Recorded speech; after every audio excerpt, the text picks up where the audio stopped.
Hi friends, నేను బీరంగూడలో ఉంటాను. చూడండి, ఇప్పుడు ఈ చెరువు అవతారం ఇట్లా ఉంది. చాలా ఆహ్లాదకరంగా ఇప్పుడు రేవంత్ రెడ్డి గారు మన చెరువులన్నింటినీ శుభ్రం చేద్దామని అంటున్నారు. మన భావితరాలకి మంచి దీన్ని చూపిద్దాము అని అంటున్నారు కదా. చెరువులు కుంటలన్నీ సరిచేద్దామంటున్నారు. కోర్స్ హైడ్రా అంటే కొంచెం ఇబ్బందికరంగానే ఉంది, కానీ మా దగ్గర చూడండి ఎంత మంచిగా డెవలప్ చేస్తున్నారు.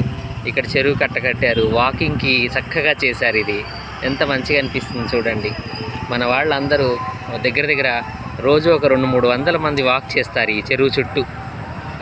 సో ఇది కూడా మొత్తం ఇప్పుడు ఈ గుర్రపు డెక్క ఇవన్నీ తీసేసి బాగా చేస్తే చాలా మంచిగా అనిపిస్తుంది కదా.